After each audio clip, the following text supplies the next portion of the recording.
Hey guys, it's Nick here. Welcome to the Omniverse of Nick and part 1 of 2 to the next Walking Dead What If story. What if Merle spared Gargulio? Now, this has been a what if that I've been waiting for quite a decent amount of time to do. But before we get into that, be sure before you get into the video to smash the like button, subscribe to the Omniverse, and further acknowledge and support the future of the Omniverse by checking out the Discord, Patreon, and Google Doc in on the homepage or, channel bio, as well as commenting future requests and what if suggestions in the comments. Now, let's get on to the story. So this is What If Merle Spared Gargulio.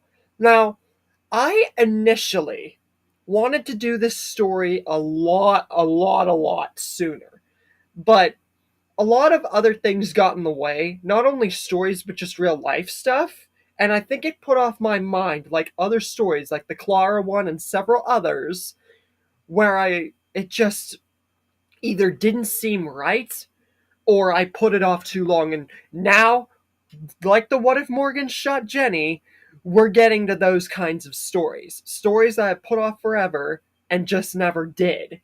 So, this is going to be a two-parter, and it will give Gargulio, a very small character who had very big potential in that one little bit of an episode clip, and give him I'm just going to say this right now, hint for future potential.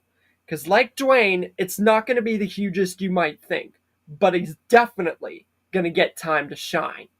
So let's dive in. For those not familiar, Gargulio was one of the governor's men in the town Woodbury and was on the mission with Merle, Tim, and Crowley to hunt down and kill Michonne. But that didn't turn out too well, because Tim and Crowley got sliced and diced, Gargulio almost got murdered, and that left Merle and Gargulio to fight Michonne by themselves. And they couldn't even get but one gunshot from Merle on her. And Gargulio somehow survived a slice of the sword, which kind of set up for him being a big character. But unfortunately, the second that Gargulio started to adapt to what Merle was telling him, want to go after Michonne, he adapted more in 2 minutes than almost the entirety of seasons 1 and 2 combined in just the few minutes that he was introduced. But unfortunately, this posed a problem.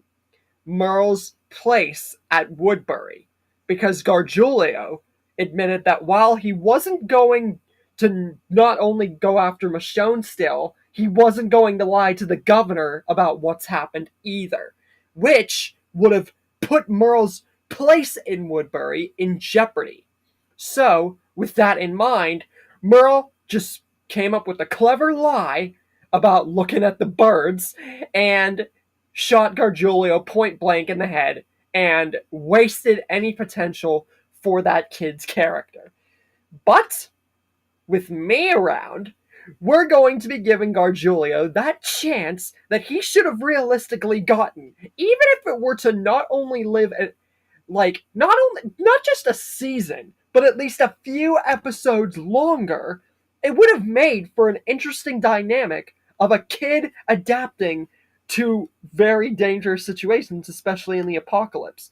Think about it, and especially in the Walking Dead world. Trust me, this kid deserved a lot of time to shine. And that's where I come in. So let's dive in. This is where we're going to set up the change.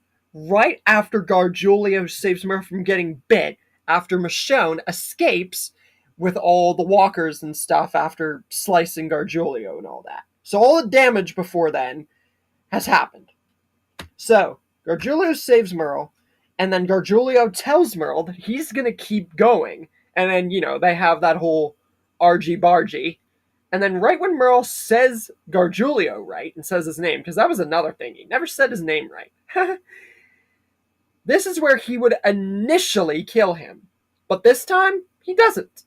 Let's just say instead he threatened to kill him. They're going to keep going. Fine, fine. They'll go after Michonne still, but on the condition that nothing else is spilled. Because Gargulio's not only messing up his place in Woodbury, but he's messing up his. And Merle says, "You want to keep going after the girl and possibly get ourselves killed? Fine, fine, we'll go after her. But under my observation, and nothing else about this is spilled." So he threatens that if that ain't kept, he's going to make sure that Gargulio joins Tim and Crowley on the ground. And Gargulio accepts. At least he's getting half of his wish. And then Merle pats him on the back and says, "You come along pretty quick." I mean, he would have already said that to him, but, extra reminder. The kid could use some motivation still. He's already got plenty of it going.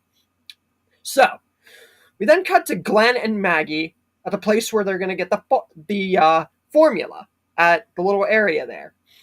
And Merle sees this and pulls Gargulio aside again. This is like the third time, by the way, and says that, remember how he said he was going to follow his orders? And he's the boss here. He has a hold on him if they're going to continue this mission. Now, there's no sign of that girl Michonne anywhere, but he knows one of those people there, that kid. His name's Glenn. He's going to handle this by himself because that guy over there knows his brother. And Gargulio's going to wait over here until Merle gives a signal. No running off, no trying to hunt for Michonne on his own, no going back to the governor. He's going to stick right here until he gives a signal to come out. And if he doesn't, then Gargulio comes rushing at them and kills them both. And he asks if that's understood. And Gargulio, again, understands. So, Merle has that whole talk with Glenn and Maggie. I say talk, but it's more of an awkward situation until Merle gets a hold on Maggie and says that they're going to go back to Woodbury now. And then, while he's holding Maggie at gunpoint, he then raises his knife hand slightly up and hits it against the car, sort of like a signal. So he's still holding Maggie. It's just awkward now, but he still has the leverage. And even if he somehow let his guard down for that minute, Gargulio comes out, weapon in hand, and now we have Merle holding Maggie in place while Glenn is at gunpoint with Gargulio. Although I couldn't really get a proper image of Gargulio holding a gun, so this is the best you're going to get. So now Glenn knows that Merle's not alone. This was a setup. And now Merle has Maggie there and once again says that he's going to... They're all going to go back to Woodbury now. And yeah, soon enough, they're not only going to tell him where they're hiding, but he's also going to tell him where his brother is without fighting him. But just before they're about to get in the vehicle and leave back to Woodbury, like canon, Gargulio there says that he's not going. He's going to stay behind and track down Michonne personally. Merle's like, "What?" And then he gets up close to him and says, "Why?" Because Gargulio doesn't feel comfortable with her around. She could track them back and get them in more trouble, if not kill one of them before they even leave. Standing right here might be a bad idea. That's why Gargulio's staying behind. Even though Merle told him to not go off on his own, if they both go back, he doesn't know how the governor will react to Gargulio, since he's all injured, and he might still rat on him, so Merle doesn't fully trust Gargulio, but he still has respect for him, because he's just a kid. So Merle thinks long and hard about this. On one hand, Gargulio staying behind means that he might just get himself killed by Michonne. and Michonne could use that to just come back to Woodbury and kill him, because Gargulio was part of their team. Or, on the other hand, Gargulio could still rat Merle out, and it's a 50-50 on trusting the kid. But, Merle at this point has begun, sort of, to change, And Gargulio, I feel, was sort of a step towards that. So he ultimately agrees, but says that if he dies, then that's on Gargulio. If Gargulio dies, that's on him. He chose this. And like he said, that if he doesn't do this right, or pulls something that he shouldn't, he'll just be joining their dead friends back there. So, Merle takes Glenn and Maggie like canon just a few minutes later than canon, and takes him to Woodbury. Not a few minutes later, an injured Michonne steps out, sword in hand, and sees Gargulio. She overheard the whole thing. She was right there. But Gargulio says that he's not going to kill her. And Michonne's holding her blade like, what? And he points to her wound, and then he points to his. He says, look, we're both injured. I initially didn't even want to do this. I didn't want to have to go out and fight you and track you down. If you were up in that tree, I'm the one who said that we should all get out of here. I didn't want to mess with you. But you forced me to evolve to something I'm not. A killer like Merle Dixon. I might be following him around, but that doesn't mean that I want to, because I know he's just as bad under the influence of the governor. I think this is Gargulio conflicting with multiple personalities, like wanting to obey the governor, beginning to see that there might be some kind of side to him, and wondering what kind of effect it has had on Merle. So, I think a lot of that would rub off on the fact that he used Merle to go back to Woodbury just so he could try to form an alliance with Michonne. And he also says that if these people knew Merle Dixon's brother, then maybe they can get his brother back from that prison that they were talking about. And maybe, stop the governor from doing something crazy. Because from how everything is sounding, it's starting to feel like there might be something up. And Michonne begins to even say a little bit of this herself. And now, starting to get a mutual understanding of why they're both out here, and that they're both equally damaged. They both got a wound on them, and Michonne starts to lower her blade, but she's still very on guard. She doesn't care if this is a kid or not, because she knows what this kid is like. He changed multiple times, and this could be just him conflicting again. But she ultimately drops her guard completely down and says fine. And says more about what those two, that Glenn and Maggie people, about talking about a prison, and that, yeah, honestly getting Merle's brother back and telling him what's going on might be for the best. I mean, she don't give a frick about Merle at all, but, it could potentially just evolve this whole situation.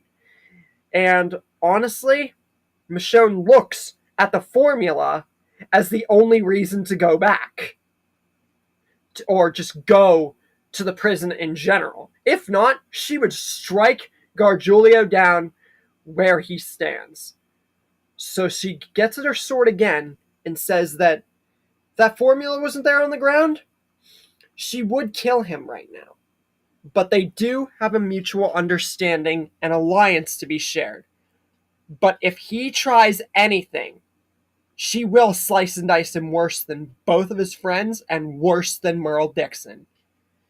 And Gargulio says it's not the first time he's been threatened, and he can live with being threatened again. But they do have an alliance here, and they can make it work if they work together. So the both of them set off. They both end up at the prison with the formula in hand. Except since this is a few minutes later, Michonne has to be supported by Gargulio, who can't really help her that much because, he's a lot younger. But he is able to just as well have to support himself because they're both injured. So they're both equally as injured and almost passed out by the time they approach the gates with the formula. So will Rick have better trust with Michonne with Gargulio there? And what about Merle and Glenn and Maggie? Will that go all the same? And with Gargulio knowing Merle and everything trying to get the formula, and Daryl on their side to get Merle to understand, since Michonne knows all about the governor, could this lead to the governor being thwarted earlier? Find out in the finale and second part of What If Merle Spared Gargulio.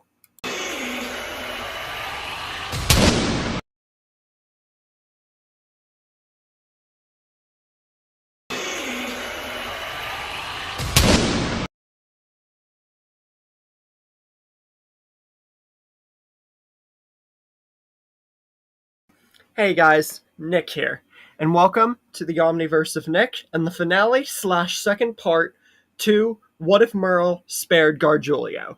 Now, before we get into today's episode, be sure to smash the like button, subscribe to the Omniverse, and further acknowledge and support the future of the Omniverse by checking out the Discord, Patreon, and Google Doc on the homepage, as well as commenting and requesting future expectations and what ifs for this year. With all that said, let's end off and continue the Gargulio Merle story. We ended off last time with Gargulio and Michonne at the gates of the prison, and they are let in far, far easier, and they're both injured. And Gargulio had to try to help out Michonne because he was injured a good bit too, but he had more time to recover. It was a sword slash versus a gunshot, and he wasn't even sliced that deep because he got up perfectly fine to help Merle. So we can imagine he's far less injured than Michonne with her gunshot, It's also because of where she was shot. Anyway, they're let in far better. I mean, Michonne was let in because of the formula, but then she was interrogated very roughly because, she was very dark back then. With Gargulio, it's a whole different story. So when they're let in, Rick, Daryl, and everybody else still treat her, obviously. But even though it's nicer, Rick's still on that mentality, you know what I'm saying? So the interrogation's still kind of rough, but with Gargulio, I feel it would be maybe died down, except maybe still around the same. So Michonne says her side, except she's much lighter about it until Rick and Daryl and them start pressing her, and then she's forced to get angry. So the scene's kind of lighter, except to be around the same. So Michonne says her side, but not as much, and there's actually more to be said when Gargulio speaks. He can infer from what Michonne and that guy Daryl looks like and what everybody's doing that guy with the crossbow and the looks and everything, that's Merle's brother, Daryl Dixon. So he tries to confirm this, and Daryl says, yeah, what's it to you? And then he says, Gargulio says everything that has happened with him and Woodbury concerning Merle and their mission and what it has led to and all about what happened. And Daryl wants to go to Woodbury right away, and Rick and everybody form the plan that they did to go to Woodbury with Gargulio and Michonne leading the way. And since Gargulio knew Merle, it should be freaking easy. And they thank Gargulio for this information, even though they're kind of a little bit, even, I feel like Daryl would be the only one mad that Merle didn't come with. But considering all of what Gargulio has just said and the little bit Michonne said, it's kind of, the circumstances just led to this being this way, so they can't really be mad at this kid here. And Michonne, they don't have a reason to really be mad at her. I mean, Rick, maybe because he's still in that mentality, but, I doubt that they would want to or have a reason to be mad at them. So they get the plan ready, except Gargulio's an extra member. Meanwhile, the interrogation with Glenn and then the governor, unfortunately, assaulting yet not assaulting Maggie, that still happens. So, yeah. Except the interactions with Merle, Milton, and the governor would be different only on one instance. Merle knows that Gargulio is still alive out there, maybe, so he just tells the governor and lies and comes up with the story that he did canonically, but on the sake of Gargulio, definitely trusting that the kid might still be alive, keeps the fact that he's alive out of the governor's ears. So then we get Tyrese's group, and they enter the prison the exact same way. Now, like I said, the group that goes to Woodbury is exactly the same. Oscar, Daryl, Rick, and Michonne. The only difference is Gargulio is with. Then we get to Michonne finding out about the heads and Penny. Except there's one very big difference. Once she goes along, she not only requests this, but Gargulio volunteers to go with. Because he wants to see for himself what Michonne has been talking about.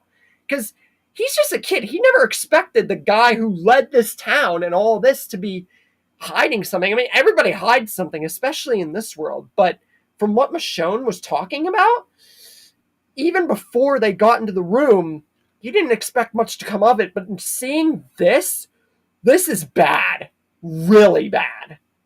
And Michonne tells Gargulio to hide, because if the governor sees him alive and with her, seeing her is one thing, but seeing him, she doesn't want to put his life in danger. They're already going to be in hot water when they do this. And she wants Gargulio to come out at the right moment should there be massive trouble. And when she gets Penny with the sword and is about to kill her, and that whole scene plays out and the governor walks in, Gargulio's waiting for the moment. And then it comes. Right before Michonne is, fully choked out and almost is ready to stab the governor with that piece of glass, Gargulio stops the whole halt to proceedings by jumping out, raising the weapon that he used, that little knife, little sort of machete thing. I don't really know the name of it. I'm going to be honest with you. He gets it out, and he tells the governor to stand down. Because now he knows that the governor's a monster. And if he gets up, he's going to kill him. And to let Michonne go. The governor stands up slowly, the rage still boiling inside of his skin. But it slowly subsides. Not fully, of course, because, the governor. But the fact that this kid Gargulio is alive means three things. Number one, Merle lied to him. Number two, Gargulio's siding with the enemy. And three, he was a part of this. This right here, this moment. And the governor's eyes are fixated now. He is not even caring about Michonne on the ground anymore, who's about to stab his eye. He is literally just ignoring her, despite this whole thing. And his eyes are square fixated on Gargulio, seeming and boiling with rage. But that's when Andrea steps in, right before Michonne is ready to use the sword this time to stab the governor's eye. Sort of like Destiny's did it. But Andrea steps in because of this distraction and sees everything. Gargulio explains to Andrea, knowing her and being part of the town, and explains everything. And then Michonne explains her side and says that Andrea, she should have just listened to Michonne and came with. But them both dropping their guard like this, all three of them dropping their guard like this, was a big, big, big mistake. Because it has allowed the governor to get up his pistol and he shoots. Gargulio steps in the way of Michonne because the blast is aimed at her. But Gargulio slams her out of the way and he takes the shot square in the head, killing him. And this brings an end to this story, but not an end to what happens after the one last change. Michonne and Merle's whole idea and now motive to bring down the governor. Two-eyed or not, now they have a new goal. No matter if, the differences here have caused a little bit of a change up in the dynamic with the main character being gone. And no matter if the changes in their dynamic don't last long, one in particular, they still have a new motive. Kill the governor even more brutally than in canon. But unfortunately, neither one of them would realize that after this, nothing would remain different for long.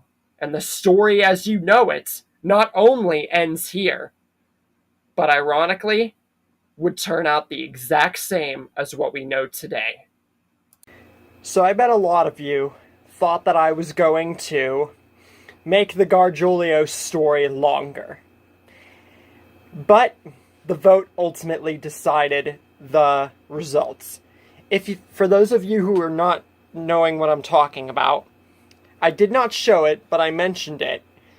And for those who did see it, I had a pull up right for the end of the story. I said, who should the governor kill? And the choices were Gargulio, Michonne, and Andrea. Now, for those who did not see it, let me reiterate what all of those meant going forward if I killed them off.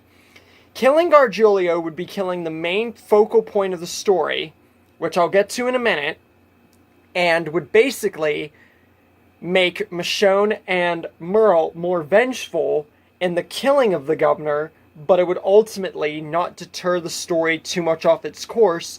The only true difference would be that Michonne would be slightly more humane and forgivable along with Merle, and they would maybe get a few extra kills besides the governor because he would still have two eyes, which would make him more dangerous because he would actually be able to get out of situations that originally got him, deterred, and might even get a few unnamed people from Rick's side killed, and the fact that Gargulio would actually have mattered a little bit more and would probably be mentioned by at least Daryl and Michonne going forward from after the governor's point of the story. If the choice was Michonne, then I would have to have made it past season 7, which was my original plan before this part, and that would have made the story go on past season 7 because Michonne is a spin-off character who lived past the show. If the choice was Andrea, then she would have died 10 episodes sooner, but besides that, not too much would have changed past the governor arc, and ultimately probably would have just ended the story maybe just a tad bit past the lineup like my original plan. But after 3.5, even almost an entire day worth of time waiting for the results and everything, you guys chose Gargulio. Now, I don't know if that's because it's the top option and you guys felt more comfortable doing that, or because you guys knew that Gargulio really didn't have that much potential. So because of this choice, let me explain what this means. I by no means wanted to kill Gargulio off and only show fractions of his potential.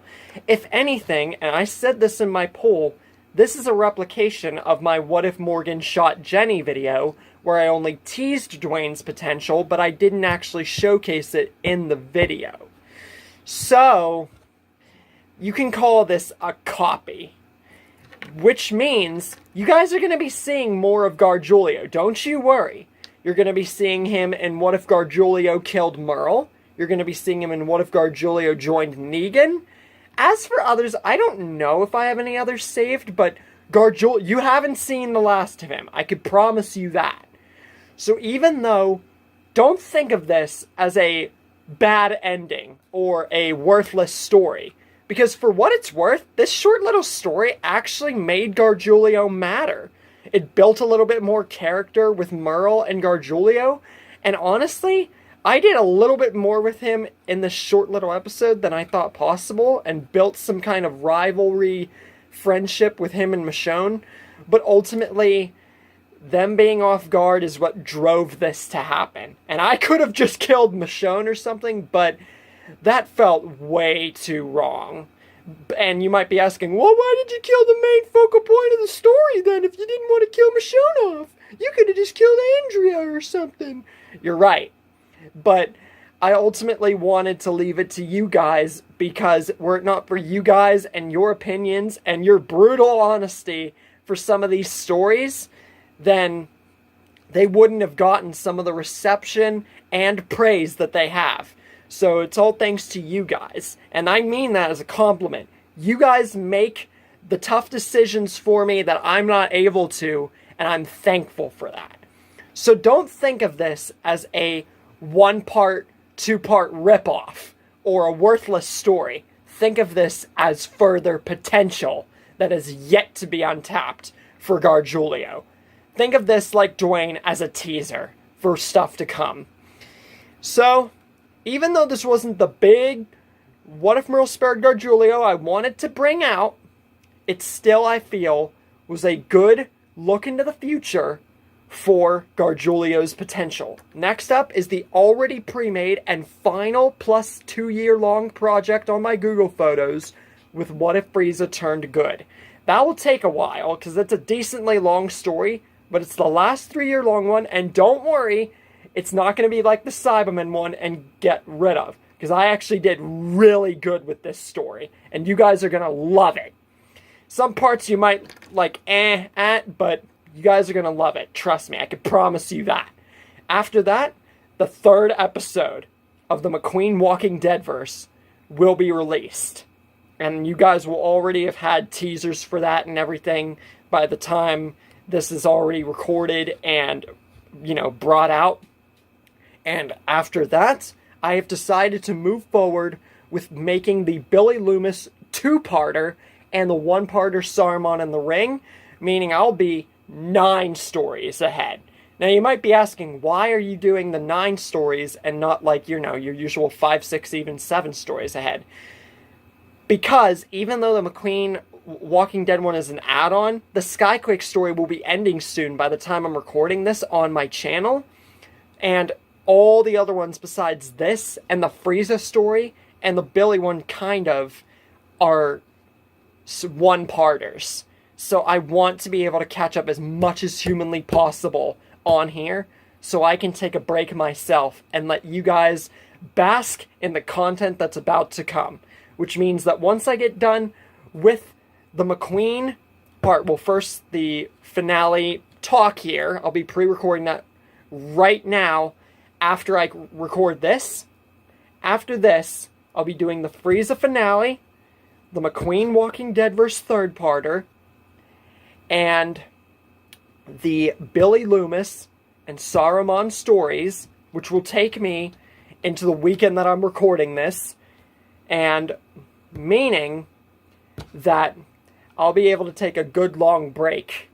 And once the Saruman one's done, the next 2 stories will mean that when I get past those 2 stories after the Saruman one, if you've seen the list, that means that I will be working on the next batch of the 10 what ifs. And I want to tease right now, the 6 stories that I teased in the 2025 channel trailer are going to be starting to come out.